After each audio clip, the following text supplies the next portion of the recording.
বিসমিল্লাহির রহমানির রহিম।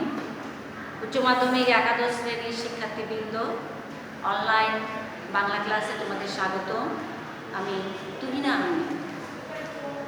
গত ক্লাসে আমি বিভীষণের প্রতি মেঘনাদ শেষের পর্যায়ে চলে এসেছিলাম। আজকে পুরোটাই শেষ করার চেষ্টা করব।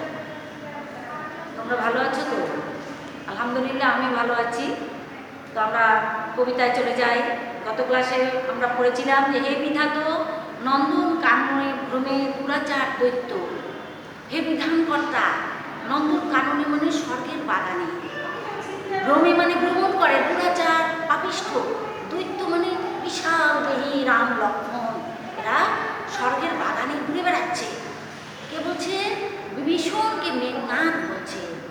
প্রফুল্ল কমলে কীটবাস, প্রফুল্ল মানে আনন্দে, আনন্দিত, কমলে মানে পদ্ম, এখানে প্রফুল্ল কমল বলতে পদ্মের বাগানে, কীটবাস মানে পোকার বাস, এখানে পোকা বলতে রাম লক্ষ্মণকে বোঝানো হচ্ছে যে স্বর্গের বাগানে পোকারা ঘুরে বেড়াচ্ছে।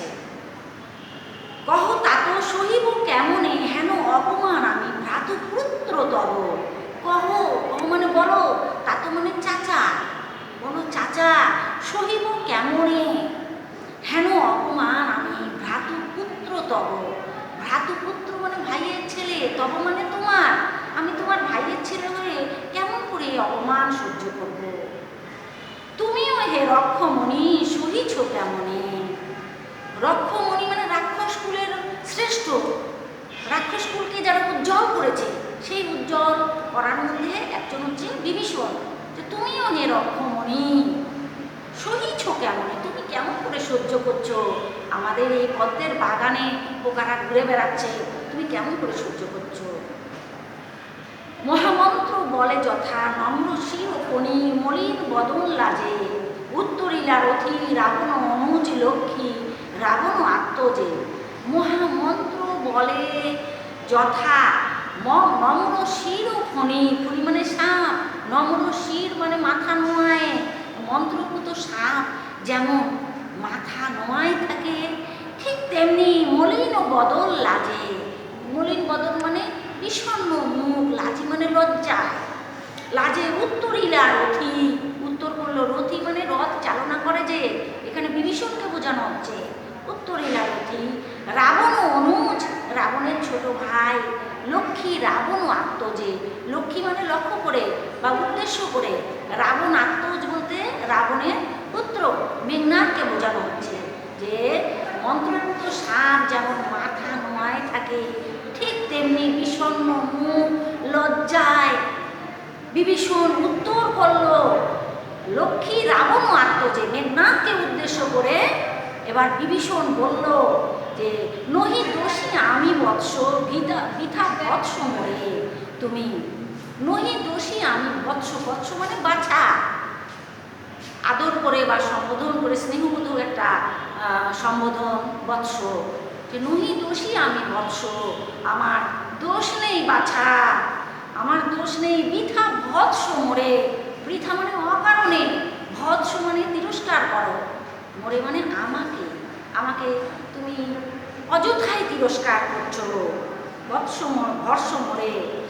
নিজ কর্ম দোষে হায় মজাইলায় কনক লঙ্কা রাজ্য, মজিলা আপনি নিজ কর্ম দোষে, নিজের কর্মের দোষে, নিজ কর্মদোষে হায় মজাইলা, মজাইলা মানে বিপদগ্রস্ত করলা, তোমার নিজের কর্মের দোষে তুমি নিজেকে বিপদগ্রস্ত করেছো। এ কনক লঙ্কা রাজ্য, কনক লঙ্কা মানে স্বর্ণখচিত লঙ্কাপুরী, লঙ্কা রাজ্যকে তোমরা বিপদগ্রস্ত করলে নিজের কর্মের দোষে। মজিলা আপনি, মজিলা মানে নিজেও বিপদগ্রস্ত হলে। বিভীষণ মেঘনাদকে উদ্দেশ্য করে বলছে মজিলা আপনি। বিরত সতত পাপে দেবকুল এবে পাপপূর্ণ লঙ্কাপুরী, বিরত মানে নিবৃত্ত ক্ষান্ত, সতত মানে সবসময়, লঙ্কাপুরী মানে লঙ্কা রাজ্য, বর্তমান শ্রীলঙ্কা, এই লঙ্কা রাজ্য সবসময় দেবকুল, পাপে দেবকুল, দেবকুল মানে দেবতা, দেবতা সকল, এই দেবতা সকলের পাপে লঙ্কা রাজ্য পরিপূর্ণ হয়ে গেছে। প্রলয়ে যেমতি বসুধা, প্রলয়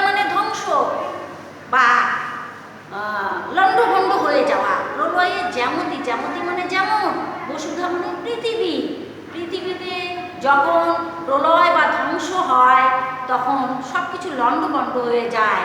ঠিক তেমনি এই লঙ্কাপুরী দেবতা সকলের পাপে পরিপূর্ণ হয়ে গেছে। রাঘবের ডুবিছে লঙ্কায় কাল সলিলে, ডুবিছে লঙ্কা রাজ্য ডুবে গেছে কাল সলিলে। কাল সলিল মানে কালের সমুদ্রের মতো বিস্তৃত কাল, অর্থাৎ এখানে শত্রুর চক্রান্ত বোঝানো হচ্ছে। তাহলে শত্রুর চক্রান্তে লঙ্কা রাজ্য ডুবে গেছে কাল সলিলে। রাঘবের পদাশ্রয়ে রক্ষার্থে আশ্রয় দিই আমি। রাঘবের পদাশ্রয়ে, রাঘব মানে রঘু বংশের শ্রেষ্ঠ সন্তান রামচন্দ্রকে বোঝানো হচ্ছে। রাঘবের পদাশ্রয়ে মানে অনুগ্রহে, রাঘবের অনুগ্রহে বা রামচন্দ্রের অনুগ্রহে রক্ষার্থে আশ্রয়ীতেই আমি, রক্ষার্থে মানে আশ্রয় গ্রহণ করেছি, রক্ষা করছে আমাকে রাঘব, আশ্রয়ীতেই আমি। আশ্রয়ী মানে আশ্রয় গ্রহণ করেছি, তেই মানে তজ্জন্য আমি রাঘবের বা রামচন্দ্রের অনুগ্রহে তার কাছে আশ্রয় গ্রহণ করেছি। পরদোষে কে চাহে মজিতে, পরদোষে মানে পরের দোষে, কে চাহে মজিতে, মজিতে মানে বিপদগ্রস্ত হতে, পরের দোষে কে নিজেকে বিপদগ্রস্ত করতে চায়। ঋষিরা বাসব ত্রাস গম্ভীরে যেমতি নিশীথে অম্বরে মন্ত্রে জিমুতেন্দ্র কবি। ঋষিরা বাসব ত্রাস, ঋষিরা মানে রেগে উঠলেন, বাসব ত্রাস, বাসব ত্রাস, বাসব হচ্ছে ইন্দ্র বা ইন্দ্রজিৎ বা মেঘনাথকে বোঝানো হচ্ছে, ত্রাস মানে ভয়। তাহলে বাসবের ভয়ের কারণ যে মেঘনাথ রেগে উঠলেন। গম্ভীরে যেমতি নিশীথে অম্বরে মন্ত্রে জিমুতেন্দ্র কবি। গম্ভীরে মানে গভীরে, যেমতি মানে যেমন, নিশীথে মানে রাতে, অম্বরে মানে আকাশে, মন্ত্রে, মন্ত্র মানে ধ্বনি, মন্ত্রে জিমুতেন্দ্র কবি। জিমুতেন্দ্র মানে মেঘের ডাক বা মেঘের আওয়াজ, কবি মানে ভারী অস্ত্র দিয়ে আঘাত করলে যেমন শব্দ হয়। তো মেঘনাথ রেগে গেলেন, কেমন রেগে গেলেন? রাতে আকাশে যখন মেঘের গর্জন হয় বা ভারী অস্ত্র দিয়ে আঘাত করলে যেমন শব্দ হয় তেমন করে রেগে গেলেন। কহিলা বীরেন্দ্র বলি ধর্ম পথগামী হে রাক্ষস রাজানুজ বিখ্যাত জগতে তুমি। কহিলা বীরেন্দ্র বলি, কহিলা মানে বলল, বীরেন্দ্র মানে বীর যোগ ইন্দ্র, এখানে মেঘনাথ, বলি মানে বলবান। কহিলা বীরেন্দ্র বলি, মেঘনাথ বলল ধর্ম পথগামী হে রাক্ষস রাজানুজ। ধর্ম পথগামী মানে ধর্মের পথ অনুসরণকারী, হে রাক্ষস রাজানুজ, রাক্ষস যোগ রাজা যোগ অনুজ, রাক্ষস রাজার ছোট ভাই বিভীষণকে।